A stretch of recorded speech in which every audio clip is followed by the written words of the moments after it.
Don't forget to like and subscribe to stay up to date and help the channel grow. We really appreciate you spending some time with us today. And now, on with the show.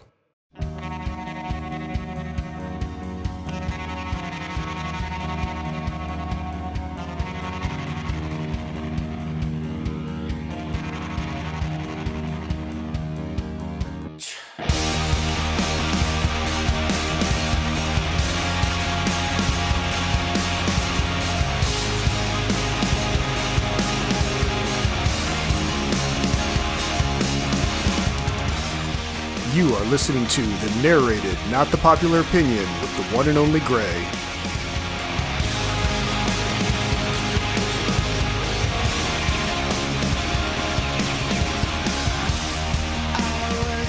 Greetings, opinion nerds. It is I, the one they call Gray, and I'm inviting you to trip with me as we flash back on Terry Gilliam's Fear and Loathing in Las Vegas on this Don't Look Back, coming up right now.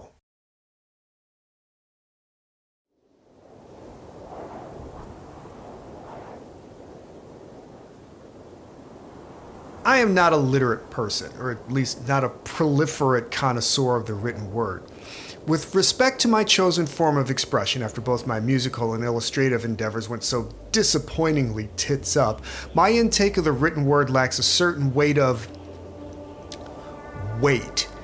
See, for me, reading is often fundamental, minus the first three letters and misplacing the fourth. To be certain, I read, but I don't generally read for pleasure. I absorb data, the text of articles and interviews, manuals and guides, technical breakdowns, anecdotal theories, and scholastic-type deconstructions of the ideas of man.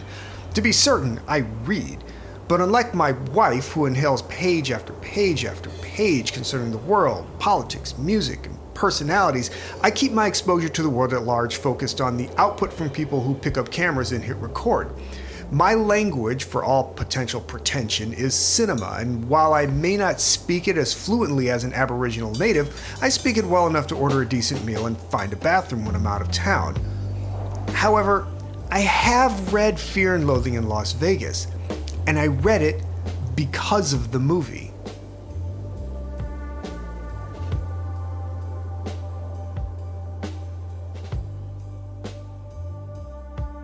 For the handful of you out there who don't know, Fear and Loathing in Las Vegas, A Savage Journey into the Heart of the American Dream, is the 1972 novel first published as a series of articles in Rolling Stone magazine in 1971 and penned by self-proclaimed Doctor of Journalism and iconoclastic counterculture icon Hunter S Thompson. Based on two trips to Las Vegas taken with infamous Chicano activist attorney and figure in the Brown Power movement, Oscar Zeta Acosta, Thompson would write in what he called the gonzo journalistic style. As opposed to the more traditional journalistic objectivity, the gonzo writer often becomes part of the story, taking on a highly biased perspective in which fact and personal commentary become incestuously intertwined in an often bitingly satirical manner. Thompson's fictionalized account of these Vegas ventures follows self-insert characters Raoul Duke and Dr. Gonzo on a drug and alcohol-propelled journey in search of the American dream, that thing that epitomizes the American identity and underpins the motivation behind everything we believe and everything we do.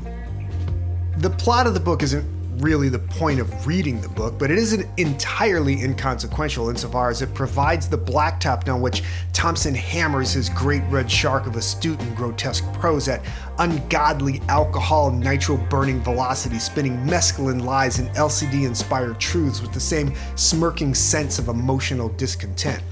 In his early 30s at the time, Thompson emerged from the hazy veil of the 1960s, disaffected by the lack of promised change in the vibrational consciousness of America, and sore at what he saw as the prevailing of the forces of spiritual old and evil to become an eternal outsider. That fool on the hill whose habitual use of mind-altering substances allowed him to see the truth, while his incandescently off-putting behavior prevented most anyone with a fully functioning sense of higher reasoning from taking him too seriously. Unfortunately, Thompson would find living up to the image he had created while constantly being on the attack against a world that refused to change to be an overwhelming task, and many who conspire in the spires of literary criticism feel that his work degraded as he fell out of touch and became a caricature of himself. Thompson created Raoul Duke to be his avatar in a world gone sideways. He then tried to become Duke because that's who people expected him to be. And in the end, no one is really sure which one was real.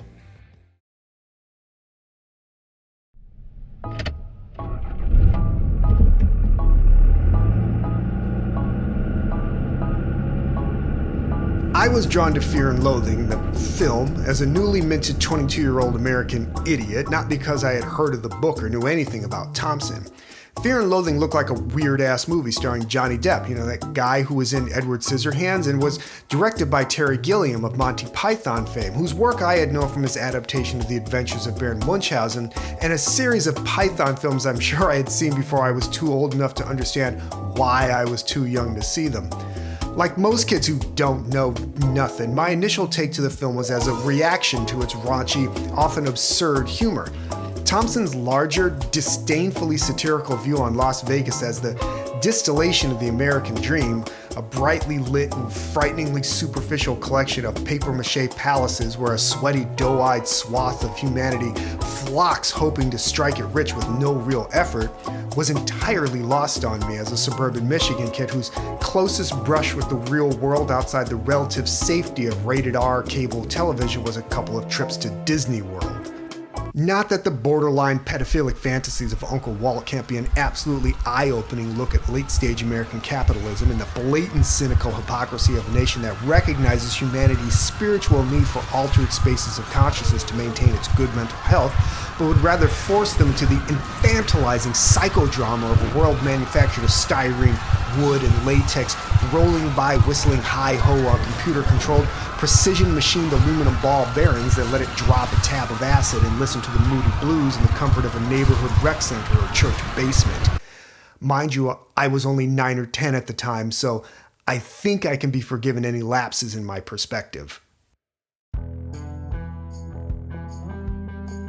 An idea to make the book into a film had been bopping around Hollywood since the late 70s, even landing in the lap of Martin Scorsese at one point, who had eyes on Robert De Niro as Raoul Duke and Marlon Brando as Dr. Gonzo, but no one was able to get anything off the ground until it seemed a force of will and a lot of arm twisting finally got the corroded gears cranking. It's fair to say that by the mid-1990s, the book, rather like Thompson, was no longer part of the cultural zeitgeist and had likely fallen far from the conversated interests of the people for whom its themes and depictions had been most prescient.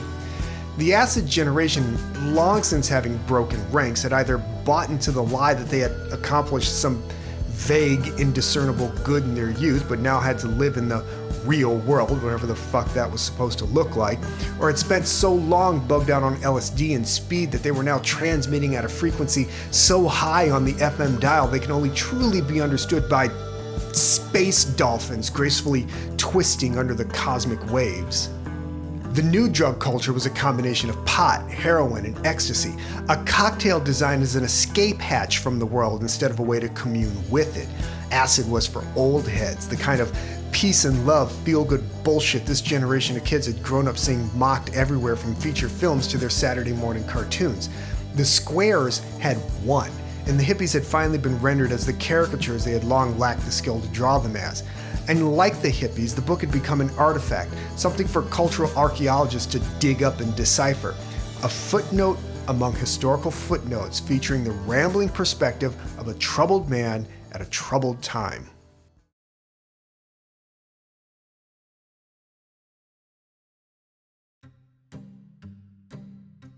Whereas my draught of the printed words of Thompson were more or less the result of a singular outbreak of curiosity upon which I grafted a personal challenge to sit down and read a book, you moron, I've returned to the film several times in the, my God, has it really been 25 years since its release? It's a funny thing. The movie seems to reside without the obstacle of rent or lease in my mind and the mind of my wife, with whom I've shared it several times. We reference it and quote from it more often than I think either of us realize. And often something from the film will pop up in my head while I look at what's happening in the world and wonder what Thompson would have had to say about it. The author took his life in 2005. In the Rain Dance Circle of film critics, we often talk about how our experiences with films we love modify themselves with the changing of our time-stained goggles. To paraphrase McConaughey, we get older, the films stay the same. But because we've increased the experiential load of our lives potentially times and times over, what we bring into the film alters what we get out of it, which often enriches our understanding of the material, or at the very least gives us cause to examine it from a new perspective. But Fear and Loathing doesn't do that. At least it doesn't do that for me. In this, the year of someone's dear and fluffy lord, 2023, Fear and Loathing is like a Russian nesting time capsule, a snapshot of a particular period in indie filmmaking that sought to breathe cinematic life into a work that itself was a reliquary stealthily sheathing a fading, ketchup-stained Polaroid of a certain period of American history. Thompson's book may be a classic, but he wasn't writing a tome for the ages.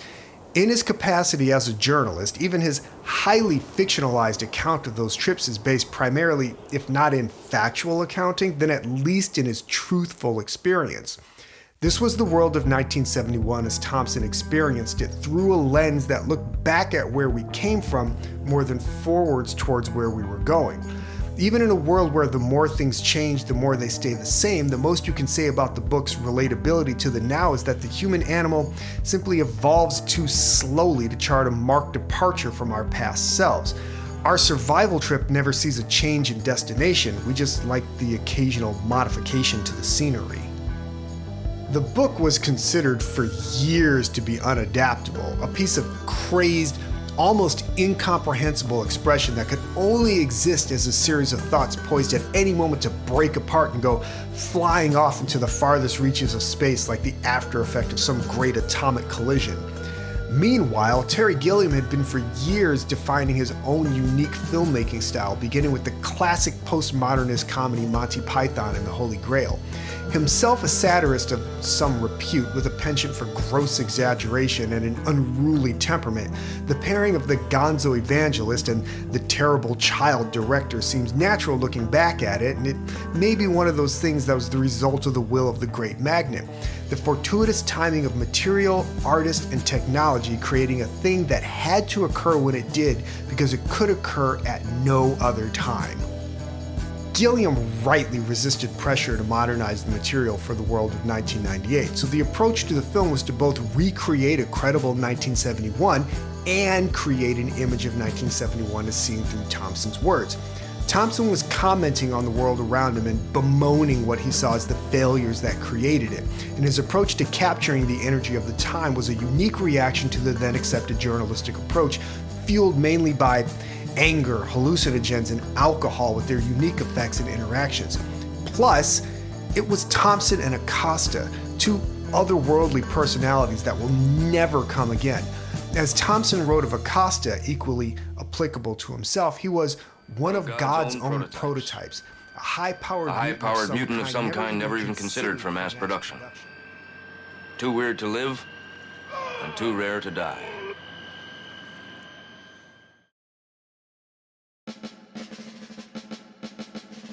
Through a convolution of unfortunate decisions, Gilliam came onto the project late and threw himself into the work in a manner not unlike Thompson's gonzo approach.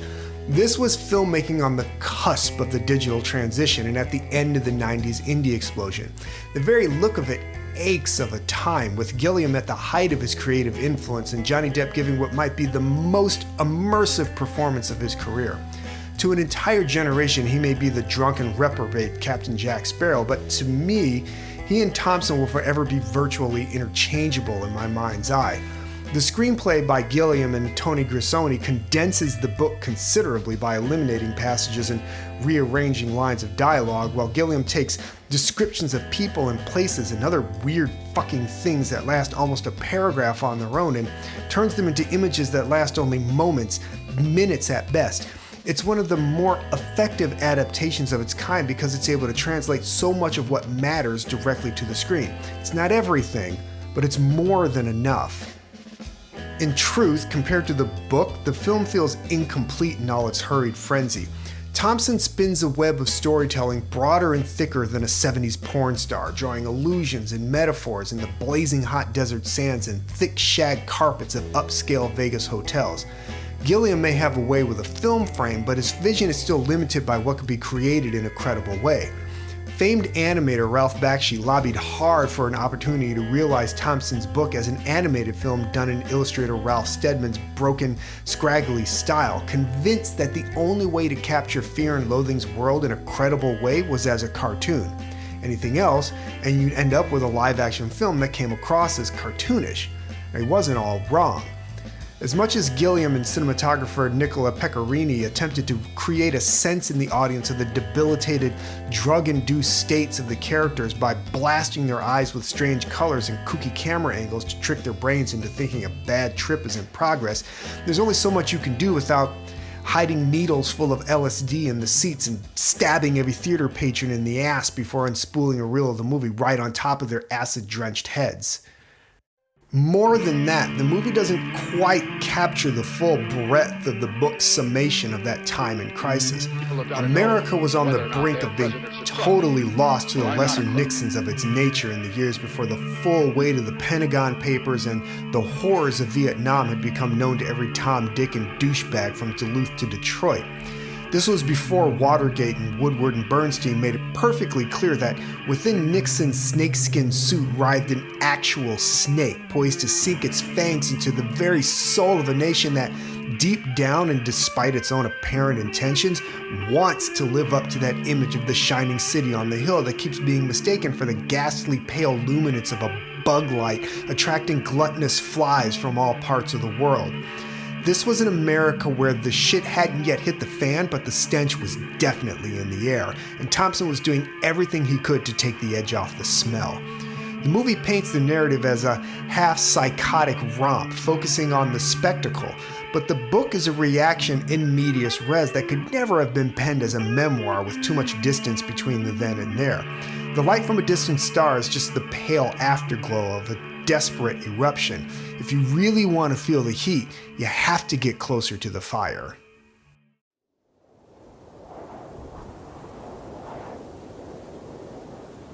What is it that draws me back to the film year after year, where the book continues to sit on a shelf in my wife's office, where errant cat hairs hunt the dust bunnies across the grain-stained Swedish shelves, her fjords of collected wisdom lording over my own collection of rapidly rotating images of people in silly outfits talking silly words?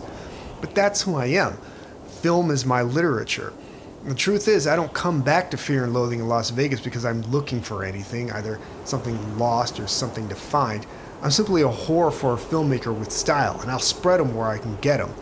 Gilliam and his team's visualization of Thompson's bonkers narrative hits in all the places that Art Linson's Where the Buffalo Roam, another cinematic stab at Thompson's work, misses by a country fucking mile. Depp's portrayal of Thompson is uncanny in its sense of reality, no doubt owing to the deep friendship between the two. And Benicio del Toro's twisted, hilarious, and sometimes genuinely disturbing turn as Acosta, aka Dr. Gonzo, is a testament to the man's own talent, matching perfectly with Depp under Gilliam's direction. Like the book, like Thompson himself, it is simply a one-of-a-kind thing. The film may have affected some like a bolt of lightning, but that energy can't sustain forever. A lightning strike may start a fire, but eventually that fire goes out, leaving only the smell of ozone and the taste of dusty ash on your tongue. Fear and Loathing hasn't denatured to the flavor of stale crackers, but it has lost a measure of its potency after so many years. It's still fascinating to watch as a lover of film and an admirer of the work by the various creative entities, and most of its humor still holds up. But at its core, that fiery sense of defiance, of challenging and breaking convention in the postmodernist mindset that dominated so much of 90s counterculture, it just feels gone at this point. It feels less like a rallying cry and more like a series of slogans and one-liners ready to be dissociated and decontextualized for printing on posters and t-shirts. This shouldn't be surprising. Fear and Loathing was a product of its time, but it was also a product in its time. The gonzo fist that Thompson wore as a statement of his continued resistance to the forces of spiritual evil has long been available on buttons and banners for anyone to purchase, regardless of whether they stand behind the message or just clothe themselves in it. The famous art by Ralph Steadman, with its satire literally dripping on the page, can be easily bought for hanging in your dorm room or hallway, or to add a little bit of outsider imagery to the background of your high-powered MacBook while you sit at the local chain coffee house drinking a liquid candy bar and writing about the creeping fascism of the corporate right to post on Twitter or make videos to put up on YouTube after numerous rounds of edits to be sure you don't run afoul of the cruel gaze of the monetization algorithm. After all, Thompson got paid for his work too, so it seems only fair. It's hard to say whether or not my draw towards the film is due to the heroin drip of nostalgia. The 90s weren't really that great, and I don't really miss my 20s, though I do miss my hair. And Fear and Loathing isn't exactly a work that inspires nostalgia either. Once you get past the absurdity and grotesquerie, it reads as the last lamentation of someone all too aware of the fact that they were on the losing side of the culture war. A war that wasn't lost because one side had been beaten, but because they had failed to win. The story centered on two androids of insanity operating on a wavelength no human could possibly tune into is like the last hurrah before the final surrender, or at least before the outright rebellion goes back underground to plot its next uprising. There is no looking back with weepy, romantic eyes. Instead, mixed in with the lounge lizards and hotel dwarves and Debbie Reynolds cooing in the distance, you have a sad statement about a group of people who started taking drugs to try and change the world, and when that failed, took more drugs to try and escape it.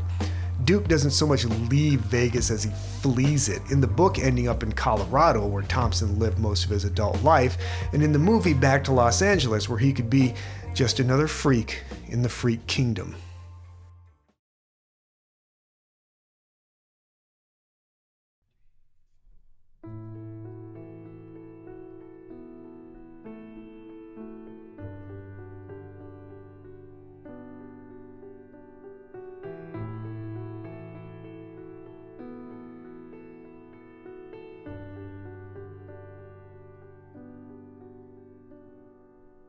San Francisco in the middle 60s was a very special time and place to be a part of.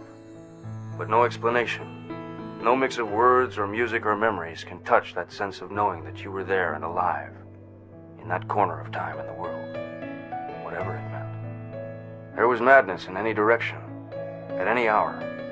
You could strike sparks anywhere. There was a fantastic universal sense that whatever we were doing was right, that we were winning. And that, I think, was the handle. That sense of inevitable victory over the forces of old and evil. Not in any mean or military sense. We didn't need that. Our energy would simply prevail. We had all the momentum. We were riding the crest of a high and beautiful wave. So now, less than 5 years later, you can go up on a steep hill in Las Vegas and look west. And with the right kind of eyes, you can almost see the high water mark. That place where the wave finally broke and rolled back.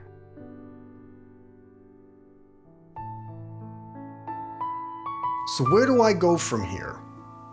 While writing this, I've been making a solid attempt to listen to the audiobook of Fear and Loathing, and it's like immersing myself in this strange nether realm between text and screen. It feels like cheating. It is cheating as far as I'm concerned.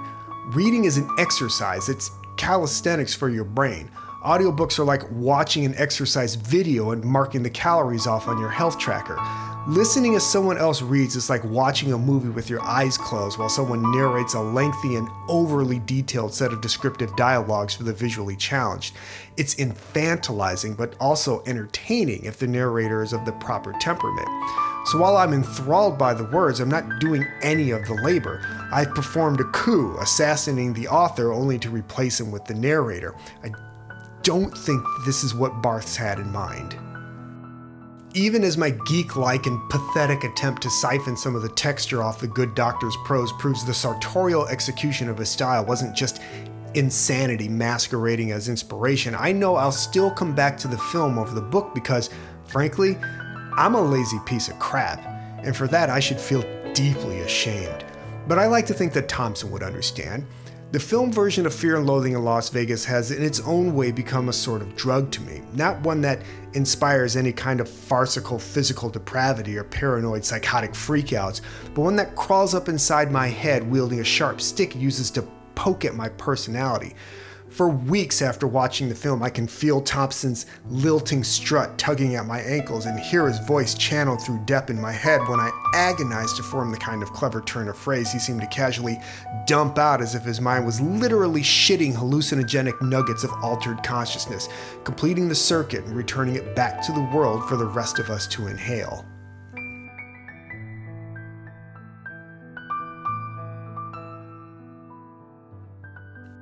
And inhale we do, the urge to join that short, weird trip bubbling up like the first wave of withdrawal when your body begins screaming at you, warning of the onset of shaking pain and spiked terror to come.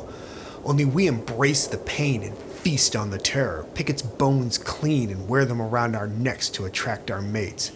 No, we know all too well that at any second, two acid-drenched mutants in Bermuda shirts and mirrored sunglasses could pull up in a high-octane, devil-hued convertible filled to the brim with the kind of drug collection only a depraved expert could appreciate, offering you a ride somewhere beyond the scorched horizon. And before you know it, you'll find yourself once again out on the edge of the desert, dangerously close to Bat Country. What the hell? Pay the ticket. Take the ride.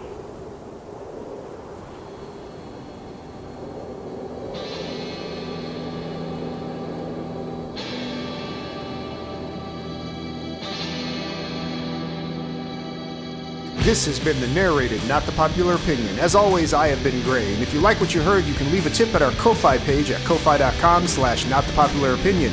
You can follow us on Twitter at @only_Gray, and don't forget our main page at notthepopularopinion.wordpress.com, where you'll find more great articles just like this. Thanks again for listening, and remember, if you're as good to others as you are to yourself, we might just make it through this mess. See ya.